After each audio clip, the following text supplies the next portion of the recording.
Just ahead on CTV News, a crash in the county leaves one woman dead, plus her child and 3 teenagers hospitalized. In that car were 4 juveniles, ages range from 15 to 17. That car was reported stolen. We have 4 apprehensions of those juveniles. And 3 people have died after carbon monoxide exposure. The family of a Prince George's County couple who died from carbon monoxide poisoning started a GoFundMe page. I'm Byron Scott. Will have that story coming up. These stories and more on CTV News, starting now.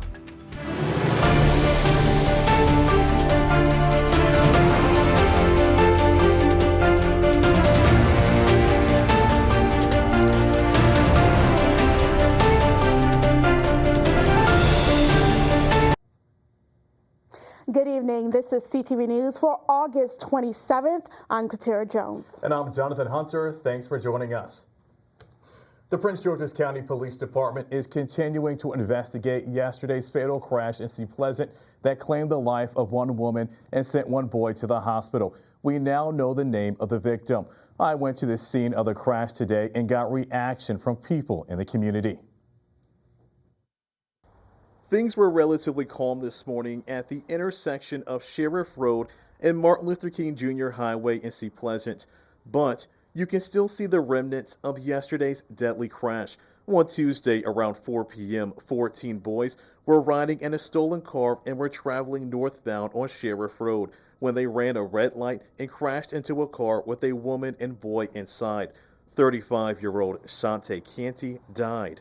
The boy was taken to the hospital with serious but non-life-threatening injuries. I was at home. All I heard was helicopters, and then my husband texted me, "Are you out there?" And then I, of course, went to the news and saw what was happening. I was working from home. All I heard was sirens and helicopters. Before the crash, Sea Pleasant police officers observed the stolen car near Sea Pleasant Drive and Joplin Street. Police followed the car from a distance to avoid alerting the driver. An on-duty commander asked police to disengage. This took place shortly before the crash. Prince George's County Interim Police Chief George Nader says Sea Pleasant Police did not violate any policies. Based on what we have, if it's just a stolen vehicle, we don't follow, and they were never pursuing. They were following the vehicle at what they believed to be a safe distance.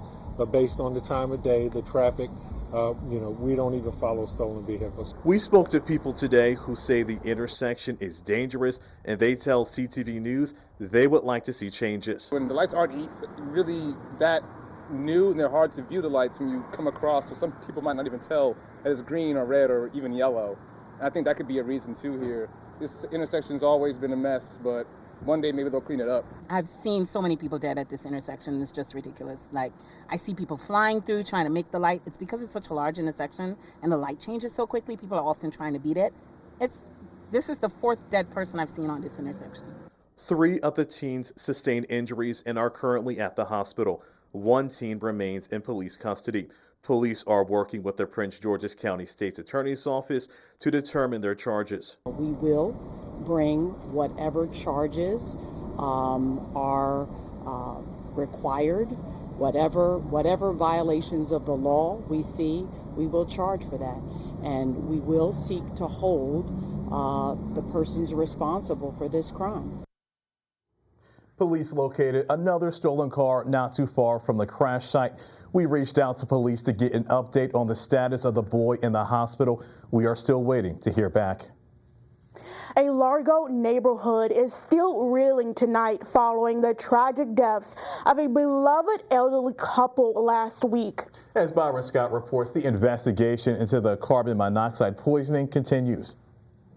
Carbon monoxide is an odorless and colorless gas, and for 2 members of the Prince George's family, deadly. 83-year-old Alden Moncal and his wife, 70-year-old Helianthe Moncal, died last Thursday when carbon monoxide filled their home at 9820 Berrywood Court in Largo.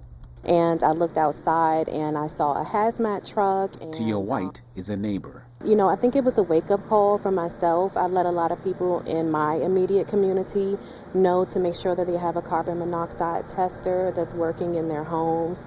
It's absolutely tragic. It's my understanding. I think they have 5 children, and my heart just goes out to them. The family has started a GoFundMe page to cover funeral expenses. As you can see, they are close to their goal of raising $45,000. As we all know, carbon monoxide is what's referred to as a silent killer. Investigators are still looking into the source of the carbon monoxide. They say the Moncows did not have a CO detector in their home. And we always recommend a plug-in with a battery backup. Obviously, a lot of the carbon monoxide poisoning that we see is through generators, so you think to times where our power's out, we're utilizing a generator for supplemental energy.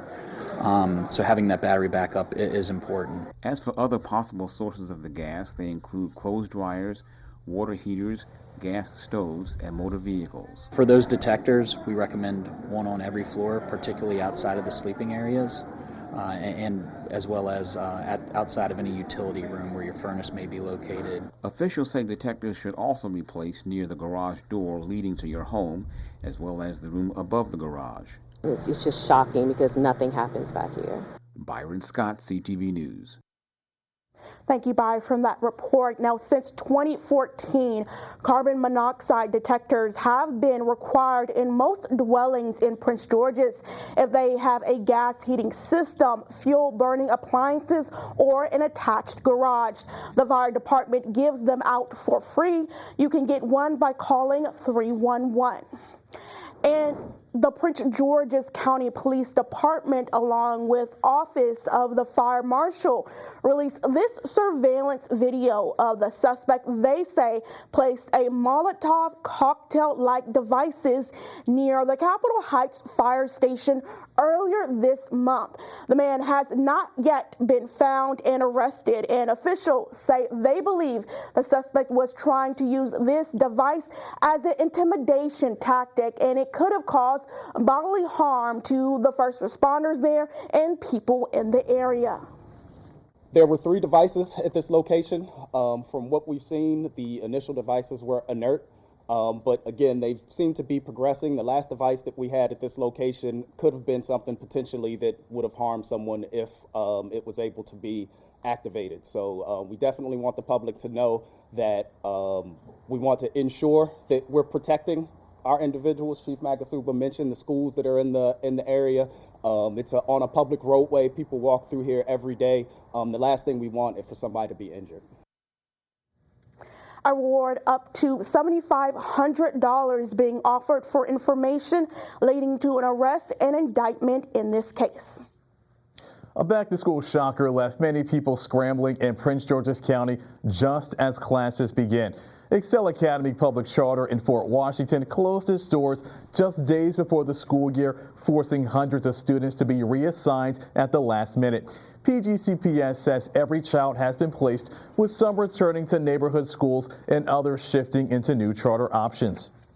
We immediately began supporting the school once we knew last Thursday that they would no longer be open. So Friday, Saturday, Sunday, we worked through the weekend.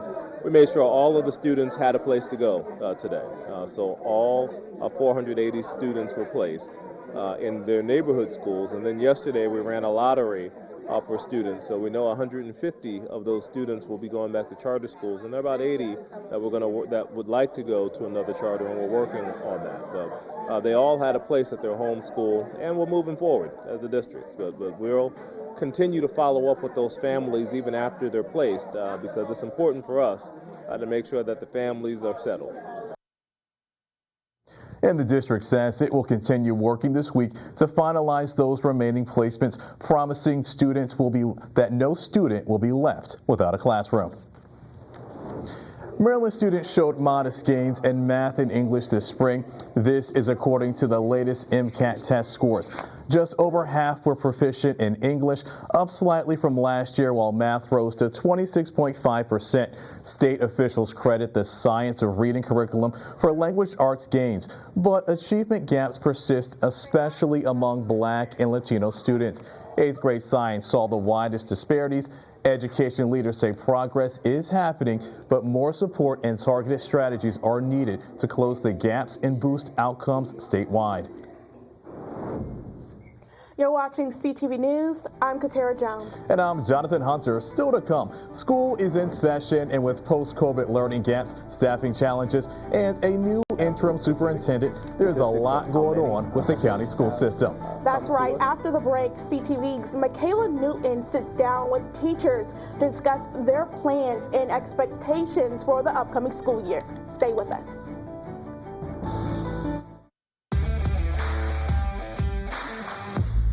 CTV News. I sat down with the interim superintendent to talk about what students and parents can expect this school year. As students prepare to head back to school, county police are looking to fill an important safety position. We have a lot of people fired up about supporting our children. All 9 sororities and fraternities that make up the Divine Nine are coming together to donate for Prince George's County students. PGCTV is rolling out their new bus tracker app that shows how students are getting to and from school. People really want to be here. They know the great things that we're doing here. These are kids that are literally going to change our world. Yeah, we're excited to have 132,000 students coming back into our doors. CTV News, bringing you news that you need to know.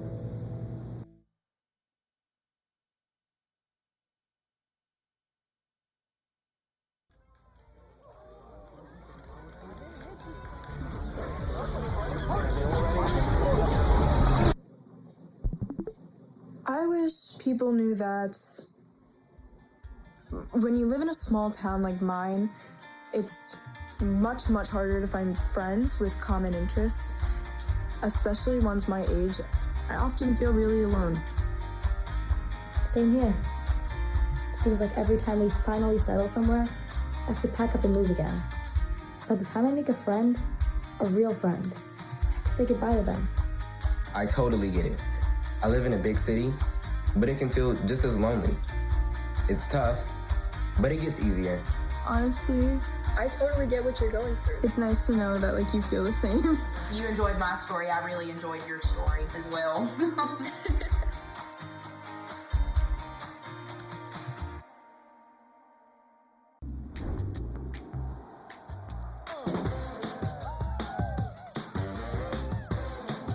Everyone likes rooting for their favorite team with some friends.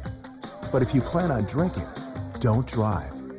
Designate a sober driver or schedule a rideshare for a safe ride home. Be the make-up plan driver. Be the driver who saves lives.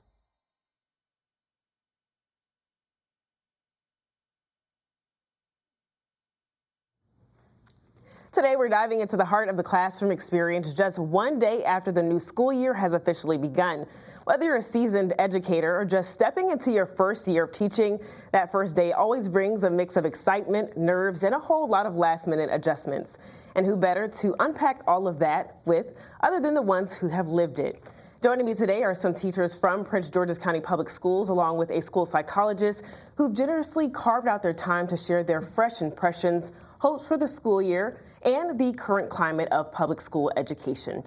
So let's jump right in. Welcome to the roundtable. We have Dr. Donna Christie, who serves as the president of the Prince George's County Educators Association. Next, we have Deidre Rose Lazard, a 5th grade science teacher at Judge Sylvania Wood Elementary School, and Kara Robinson, a 6th grade math teacher at Drew Freeman Middle School. Thank you all so much for joining us. So the goal today is just to have an open conversation about the current climate of public school education. So let's talk a little bit about the teacher shortage. It's ongoing, it's on everybody's mind, but currently there are about 112.2 vacant positions for classroom educators currently in the county. What are your thoughts on that? You know, I work at a middle school, as you said, and so a lot of people don't come to middle schools as much. A little worried about the age group, but it is the best, in my opinion. It can affect things because when they don't have teachers, you have the students not necessarily getting the best that they could. Now, we do our best. We cover. As teachers, we support those classes. We move. We make their work. We teach the lessons. We get creative about it. But we definitely would love to staff those rooms. And so we all reach out. We all, try to say, do you have experience in this? Now, we're not just asking for anybody. We want to make sure it's the best people because we care about our students. We want them to have the best experience. It does have an effect, though. Absolutely. And this is your 5th year teaching. So have you ever thought about going to a neighboring county just to increase your pay or just leaving the, profession altogether?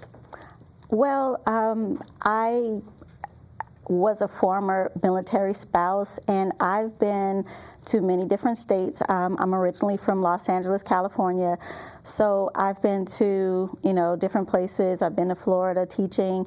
I came from Anne Arundel County to PG County, and I really love PG County, and I'm looking to stay in PG County. I've found places where this county has given me opportunity to grow, and now working with Donna Christie and the PGCEA, that's really given me more growth and more understanding about my teaching and a bigger community to work with. Gotcha. And we had covered a couple of, teacher rallies that, teachers really want to move to Montgomery County Public Schools because they're getting paid more. So currently, if you're a teacher with a bachelor's degree working your 2nd year, you make about $56,000 in Prince George's County. In Montgomery County, you make approximately $63,000 for your 2nd year, and that's approximate. But what are your thoughts on that, and what is the union also doing to increase that pay for teachers? Absolutely. Thank you for asking that question. It's a great question. So it's actually going to be changing dramatically very soon. We're in the process now of ratifying our new contract. So the bottom 2 steps off of our scale are going to go off. Eliminating those bottom 2 steps, so the starting salary will start higher in addition to the entire salary scales being improved by 3.5% this year. So our starting salary is going to be just under 64. We've closed the gap with Montgomery County to be able to attract and retain those early career educators. Gotcha. So let's talk a little bit about student learning and achievement post-COVID. So we talked about a story earlier in the show where the MCAP test scores, there were minor gains, but there were still wide demographic gaps that are remaining. So what are you all currently thinking about students and the resources that they have to improve some of those test scores? If I can start with, I currently teach in a school where we are Title I, and we have a high population of ELD students, and our test scores, they show to be a little lower than they have been in the past years before COVID. And what I see is that our students are coming in with lower reading skills. They're reading below level, and that is definitely impacting their test scores, seeing that we have to teach them on a grade level. If they're in 3rd grade, they're reading at a level 1st grade. You have to teach them on a 3rd grade level, so they're at a disadvantage. So we do everything we can to try to get their reading levels up. And I believe that the teachers are giving them as much as they can, and we'd like to work with their parents as much as possible. All right, well, don't go anywhere. More of this important conversation when we come back. Stay with us. About trying to get answers to the question, what's the one thing that you wish you would have learned in high school or middle school? What I wish I would have learned while I was in school, I wish I could have learned a lot more about was interest and how that affects you, and then credit. Like, it's just like, oh, you need to make money. Not, oh, you need to build credit because that's going to help you get money. Like, Yeah, money. Money. The word of the day, money. What do you wish you learned in school but didn't? Unlock your boundless possibilities. Learn more at ja.org.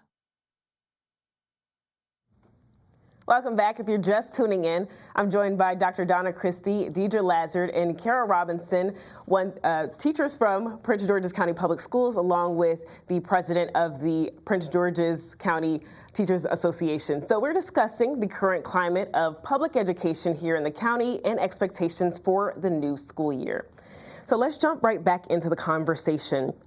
Millard House, you all, the former superintendent of Prince George's County Public Schools, there was a no confidence vote, and I wanted to talk to you all about that. And Kara, if you can start, you had a lot of concerns about the whole issue. Can you kind of break down what actually happened, and then we'll kind of talk a little bit about the current interim superintendent. So with my perspective around, I think because there was a little viral moment of me speaking to the board where he was superintendent at the time. And some of the concerns were around communication. It was around making sure that we are all aware of what's going on and that our concerns were being heard and that we were being acknowledged and that there were actual steps happening. And a lot of people felt as though that was not happening.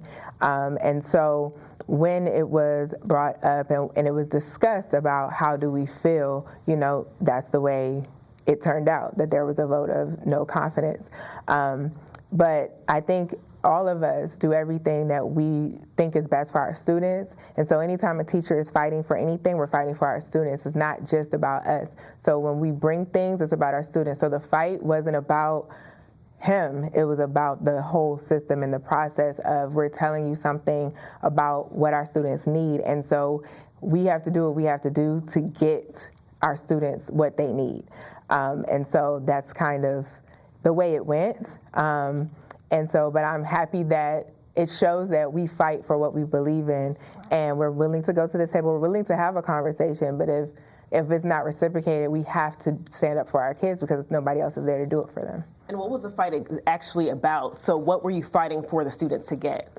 It was about, we were fighting about safety, we were fighting about access to resources, we were fighting about their overcrowded classrooms, we were fighting about their access to things because, when there's an overcrowded classroom and a teacher is complaining, a lot of times they think we're saying we don't want to do more work. We do more work anyway.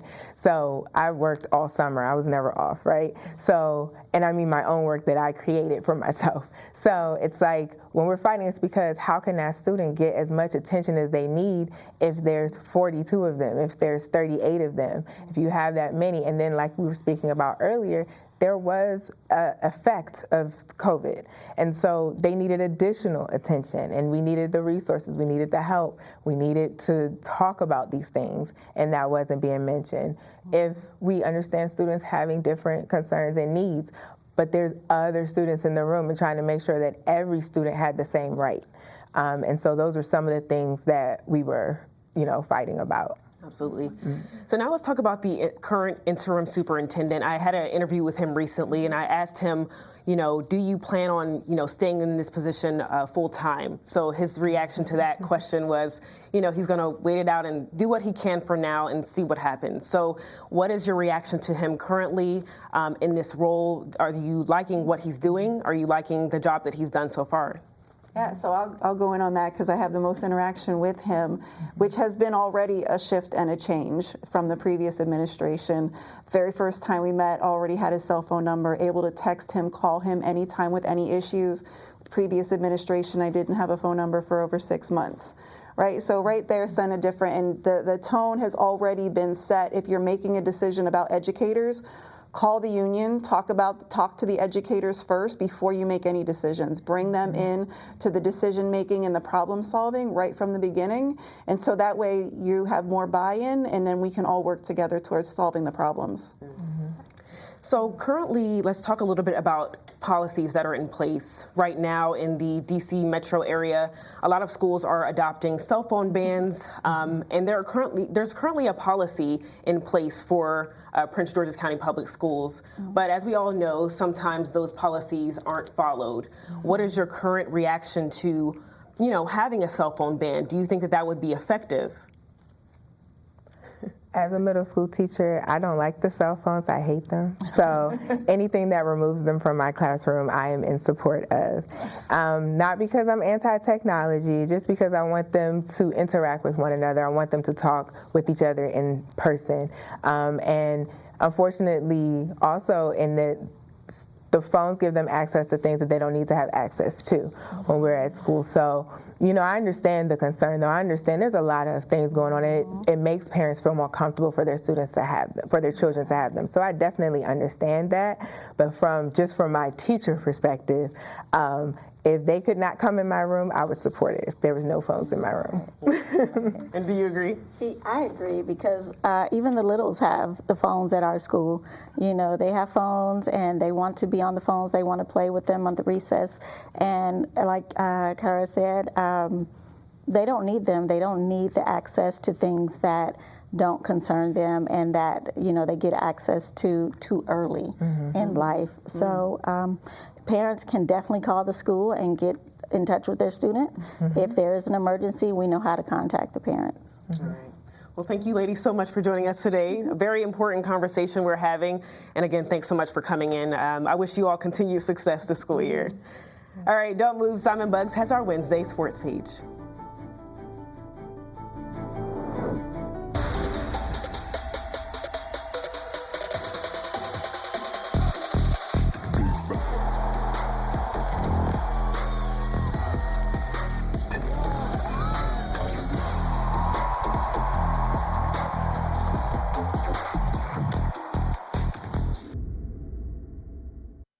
All right, everybody, we begin today's sports page with some gymnastics news, as Maryland head coach Brett Nelligan has signed a contract extension through June of 2030. Nelligan is a proven winner, as he has guided the Lady Terps to a 288, 213, and 2 overall record during his 16 years in College Park. He has also had Maryland ranked in the top 25 in 10 of his last 14 seasons. And this past year, he led the Gym Terps to a 21-10 record, as well as a victory in Session 1 of the Big Ten Championships for the first time in program history. Congratulations, Coach. That extension is definitely well-deserved. And sticking with Terp sports news, the football team is less than a week away from the start of the 2025 season. And one side of the ball that's looking to get off to a strong start is the defense. Maryland will be matching up against Florida Atlantic on Saturday for their first game, and head coach Mike Lotsey believes communication is key for the defense to boost the team's chances to come away with a win against the Owls. The big thing is because of the newness, it's how quickly communication works, and I can tell you, based on the Texas Tech system, the one thing coming out of game 1 that I know will be a challenge for us is because of hopefully the way they play. If they play the way we expect them to, which is speed, pace, the no huddle, it's going to be really important on the defensive side of the ball with a bunch of new faces and new people, how they communicate, get the calls in, get aligned, and be able to execute the defensive structures that we call. So I would say communication will be the big thing for us in game 1. Kickoff is at noon. And moving on to news from the offensive side of the ball, Terps quarterback Malik Washington has been named a candidate for the Sean Alexander Freshman of the Year Award watch list. This award is given out annually to the nation's top freshmen in all of college football. Washington, who was a 4-star recruit, played for Archbishop Spalding before coming to Maryland. He was also the 2nd-ranked player in Maryland and the 5th-ranked QB in the 2025 class. And wrapping up sports, the Baltimore Orioles lost their 2nd game in a row to the Boston Red Sox last night, 5-0. The O's will try to avoid making it 3 straight when they take the diamond again against Boston tonight at 6:35. And that wraps up your Wednesday sports page. Simon Buggs, CTV Sports. Thanks, Simon. And that wraps up CTV News for now. Thanks for joining us. We're going to see you again. Have a great night.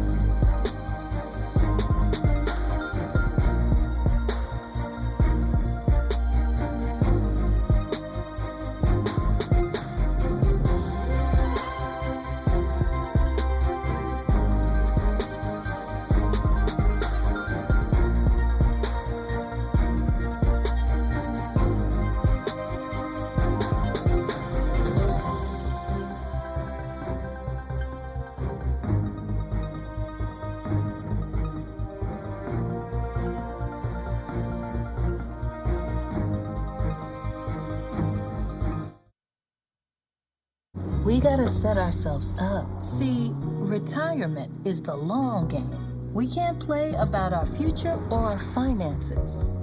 Make moves, set up goals. Don't worry about a setback. Just save up, stack up to reach them. Let's put ourselves in the right position. Pre-game to greater things. This is Pretirement. We see champions everywhere we look. In every sport, on every court, we're building a foundation to ensure all athletes are safe, supported, and strengthened.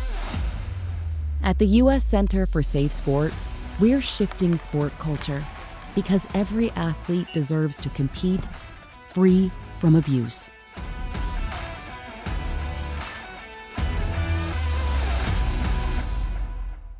Hey, small business owners, your company may need to file its beneficial ownership information with the federal government.